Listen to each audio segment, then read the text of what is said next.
Hello guys! Welcome back to another vlog! Shala, ang tagal ko rin hindi nagpakita sa inyo. Wala lang talaga akong magawang content guys. Ayoko naman yung wala lang talaga guys. Char. Shala.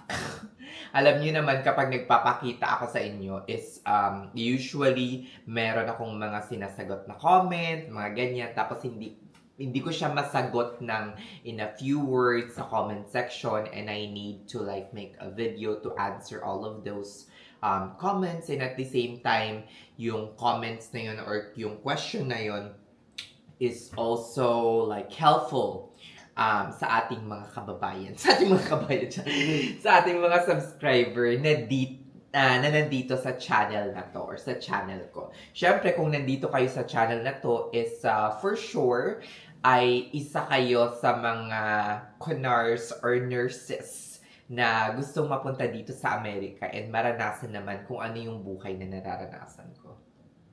Charis! Joke lang!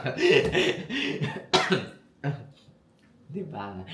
Or nasa Saudi, nasa Pinas, or nandito na kayo pero parang meron kasing din akong mga subscribe na nandito na sa Amerika, parang naaliw sila sa akin. Ewan ko ba, parang akong clown para sa kanila, shalak. Oh, pak! Talo kayo. Charis, joke lang yun. Diba? Nakatanggap ako guys ng flower. Pero sa mga meron kasi ako dito mga subscriber na friend ko sa Facebook na or inad na ako sa Facebook na nagtatanong kung galing kanino ba daw yung flowers na to. Shala. I am still single guys. This was just given to me by a friend. Ayan, gawin natin tong thumbnail mamaya. Sige, yung may flowers para maano kayo ng Happy Valentine's! Kala nyo may jowa na. Ang bango, in fairness. Malapit na siyang malanta guys kasi this was given on the 14th of July nung Valentine's Day. Binigay sa akin ng kaibigan ko. Ewan ko nga ba kung bakit niya ako binigyan ng ganito. Isang bouquet of flower. Tapos, actually, wala akong base guys. Napilitan lang ako bumili ng base. Parang naano pa ako doon. Sabi, bili pa ako ng base Sherlock. Kasi sayang naman guys kung itatapon ko lang naman, 'di ba? So bumili na ako ng base. Nasa mga 7, 8, $9 lang naman yung base. Mura lang siya. So nilagay ko dito para medyo tumagal naman yung flowers. 'Di ba? Though hindi ito galing sa ating partner, jowa, or kung ano man, alam nyo naman na single ako. But sa mga lahat ng mga nakatanggap ng flowers or hindi man nakatanggap ng flowers, Happy Valentine's sa inyong lahat. Let's all love each other and let us not hate each other kasi life is very short para gugulin natin, para i-hate yung isang tao, iwasan or i-ignored, 'di ba? Let's all have peaceful heart, 'di ba? Lalo pat ngayon ay Ramadan na, 'di ba? Magpatawad po tayong lahat. Wala pong taong perpekto at wala rin pong taong ano 'to, walang taong perpekto, wala ring taong magiging immortal dito. So, lahat po tayo ay uuwi. You know, at the end of our life, at the end of the day, we will be all facing, our Creator. And, we will all answer all His question and the things that we have done in this world. Diba? So, let us all be kind and lovable. Sherlock, like me. Charis. To make this place a better world to live in. Charis, pang Miss Universe yung answer. Sherlock, nakatanggap lang ng flower kung ano-ano ng mga litanya ni Kan. But anyway, sagutin natin ang isa sa mga question. Ay, meron pala akong question na isa, muntik ko nang makalimutan. Nung nagre-review ako ng spam messages ko, ewan ko nga ba kung bakit napunta ito sa aking spam messages. Pasensya na. Ngayon lang talaga. May napupunta pala sa aking spam message. Kasi sometimes hindi nila ako ma-add. Ayan, tingnan natin. Meron dong nakaano. Hindi ko na siya mahanap. Hanapin ko. Ini-screenshot ko pala yun. Kasi, what the fuck? Sino kaya to?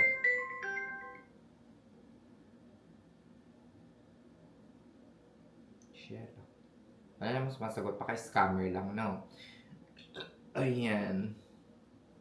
Kumakain pala ako guys ng avocado. Shut up. Ayan. Eto. Hi Sir Nurse Cam.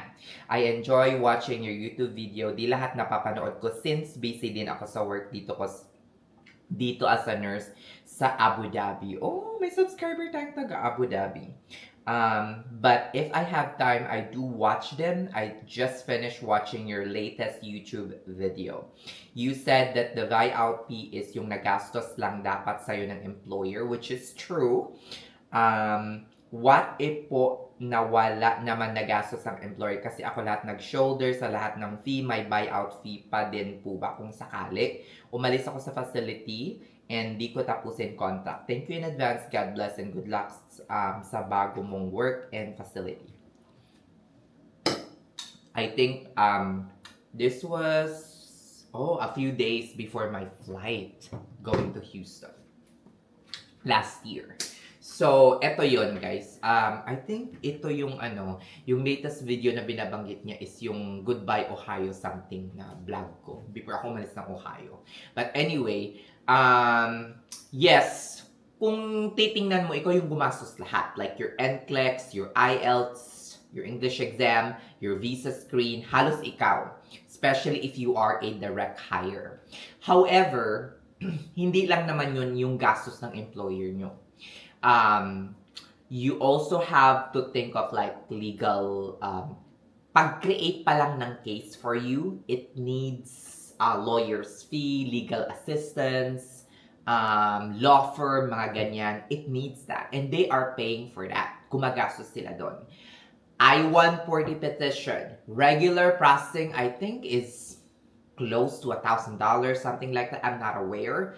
But if petition ka pa as premium processing, it will reach up to $3,000. In my time, it's like 2,600 or 2,700. So, yun yung mga ginastos ng inyo. Wala pa yun. But, alalahanin mo din na pagdating mo dito, sometimes, they will reimburse all the money that they have spent on, that you have spent. Like IELTS, visa screen, mga ganyan. Pagdating mo dito, most of the direct hire employer, they will provide you accommodation for 2 months. Sa amin, 2 months accommodation, pre-transportation for the first month, mga ganyan. Grocery, lahat nun. Gagastos yan. Di mo pa ma-appreciate ngayon na wala silang ginagastos. But upon reaching United States of America, on your first day here, doon mo mapifeel na meron silang gagastusin for you. Ako nga ay at the end of the actually yung ginastos, nakatali yung mga ginastos nila and divided yon into like 36 months. So in my case, since nag-buyout ako like 5 or 6 months before the end of my contract, I only paid a portion of that buyout fee, which is yung ginastos nila is less than 10K. So, I only paid a very small portion. Bakit ako nag-buyout pa? 6 months na lang. Bakit hindi mo na lang tinapos, Nurse Can? Hindi ko na kaya. Hindi ko na kaya yung things that I really don't like is if there is kaya ko yung konting kibot like unfair, ganito, ganyan. Pero, hindi ko kinaya yung sobra, yung parang harap-harapan na. And at the same time, meron din akong mga personal reason kung bakit kailangan ko na talagang umalis ng Ohio. 'Di ba? So, yun. Nakatanggap din ako ng, lumakas ang loob ko din na mag-buyout noon kasi nakatanggap ako, alam mo yung reimbursement ng mga IELTS, visa screen, at nalimutan ko yun guys. Nagpa-reimburse ako close to 3 years na, after 2.5 years na. Tsaka ako nagpa-reimburse. May nakuha kong reimbursement. Nung nakita kong mas malaki yung nakuha kong reimbursement kumpara sa magiging buyout fee ko, binayad ko yung portion at kumupit ako ng konti for myself. Siya lang. Tapos yun, nakaalis na ako sa kontratang yun. Hindi na ako tali, I can go anywhere else. Wala akong i-consider na kahit na sino. Because I'm really flexible because I'm only working for myself. I don't have a husband, I don't have children, I don't have anyone else depending on me. only myself dependent on myself. Charis, ano yun? 'Di ba? So, naging mas, ano tong tawag na to? Mas madali sa akin yung pag-alis ko sa Ohio. Okay. Hindi natin i-ano dun. Shalak, 'di ba? So, I'm happy now in my new facilities. So, hopefully, pagdating mo dito, magawa mo rin yung ginawa kong strategy. Like, whatever reimbursement that you can get from the hospital, keep it. You know, you might be able to use it after 2 years, you know, after a year, or, you know, para ibayad mo sa buyout fee mo. But I really do not recommend buying out your contract. If you are in a better place, you have good teamwork, give yourself at least 1 year. Pakiramdaman ninyo, 'di ba? But if so much na hindi nyo na kaya, do not sacrifice your mental health, do not sacrifice your yung sinasabi nilang finished contract, it doesn't matter sa mga employer, even if you're finished contract or not. Do you know what matters? If you are applying a new job, it's not about, they will not ask if you have finished your contract or not. They will not. Do you know what they will look into your credential? Your experience. Your title as an RN. Your highest educational attainment, which is BSN. The truth. And if you have board certification, that's it. They will not ask you if finished contract. Pagmaling, ay, finished contract ako. Kahit finish contract ka pa dong, kung wala kang sets of skills, hindi mo kayang, hindi mo alam kung paano yung ibebenta yung sarili mo sa employer and gumawa ng isang magandang CV or resume, still, no one. If your resume or CV is boring, doon pa lang, besh, wala kang matatanggap ni isang invitation for a job interview. So, perfect. Dapat glorifying yung inyong CV or resume. Shut up! Pero sa ngayon, wala na akong balak na na maghanap ng mga ibang employer, ibang kemet. Ayan. Let's see. Meron pa ako dong basang comment. Madali na, mag-3 o'clock na. Hi po, meron po ba kayong bang tips, things you wish you know prior to migrating to the US? Things that sana alam ko before I have migrated here in the US is sana nalaman ko na maraming mga mga taong plastic. Charis. Or mga taong hindi naman sa manggagamit, pero napaka-harsh naman yung yung manggagamit. But yung mga taong they will only make friends with you or be close to you or maintain a good communication with you if you are near with them or if you are working in the same hospital with them. Sana nalaman ko yung mga ganun, yung mga friendship that will, or not friendship, like companion that will never actually last. Because a good companion, no matter where you are, whether you're in Saudi Arabia or I am here, we still maintain good communications. You know, I have real friends that I still maintain good communication, even though we are thousands and thousands of miles away from each other. I have friends that I usually talk every other day or almost every day, which is in UK. I have friends in Saudi Arabia that we usually talk every day, or every week, once a week at the very least. But how I wish na-realize ko ng mas maaga na may mga taong once you separated with them, wala na. Cut! You're black to me. Black!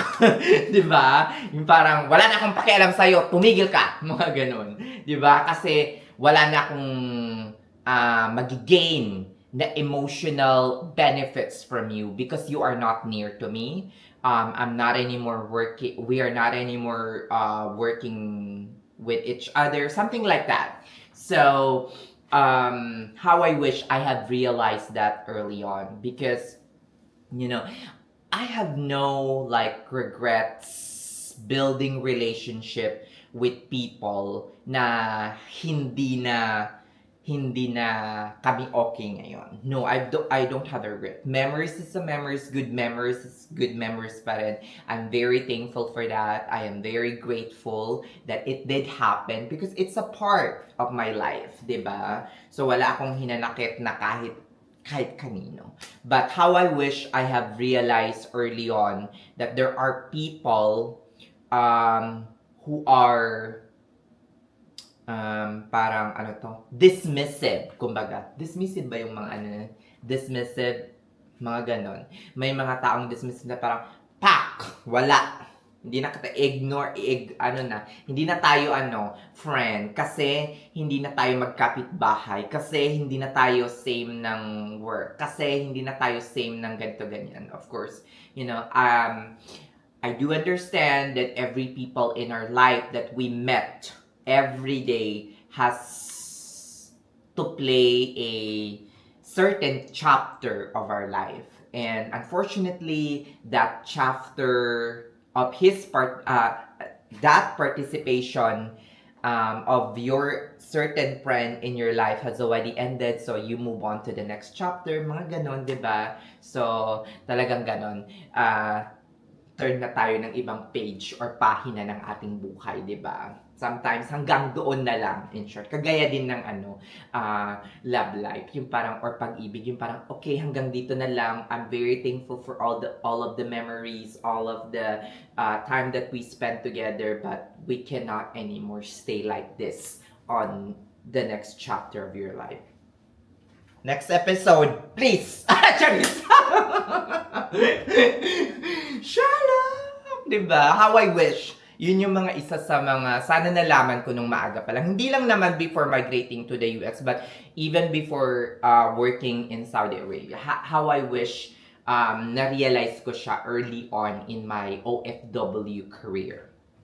Pangalawa, na how I wish I have known before I migrate to the US is how abundant the US when it comes to investment. When it comes that there is a lot of option and choices here on how you do or invest with your money. That there is a lot of better option here than in the Philippines. Because on my first year, naman, na OT ako ng OT, and on the second year, send ng pera sa Pilipinas. I invest more of my money in the Philippines. Little that I know that there is a lot of investment opportunity that we have here in the US. Uy, parang English na ako. English, diba? Parang marunong na talaga ako mag-English siya. Shalak. English pa more kan. Shalak. Yes, that is one thing that I wish I knew, no? Before I migrate here. Siguro isa sa mga dahilan is that on my first and second year, the one that stick into my head is that I'm not gonna stay here for more than 4 or 5 years. I am gonna stay in the Philippines after 6 years or after gaining citizenship, something like that. But right now, the plan have changed. I might extend up until 10, 15, or 20 years and then retire in the Philippines. Who knows, it might change after I got the passport. We do not know. But one thing is for sure, I love this country. I am very grateful to this country and for every country that I have stayed in, including Saudi Arabia. One thing na na-realize ko nung yung mga nangyari sa akin noong 2025, I should be grateful for what I have right now. I should be grateful that I have a job. I should be grateful that I'm still living and breathing. Salamat. Diba? Salamat. Thank you, Lord. Shala! O siya, sige na. Hanggang dito na lang, guys. Medyo humahaba ng konti itong vlog na to. Thank you so much. Marami na magreklamo. Ay, Diyos ko, Lord, 20 minutes. Ay, charis. Joke lang yan. Have a nice day and happy Valentine's everyone. Maski late na itong video or vlog na to. Maraming salamat sa kung umabot ka hanggang dito guys, hanggang 20 minutes ng vlog na to, please, paki-comment naman. 'Di ba? Kung tinatapos mo talaga yung vlog ko. Shut up! Bye!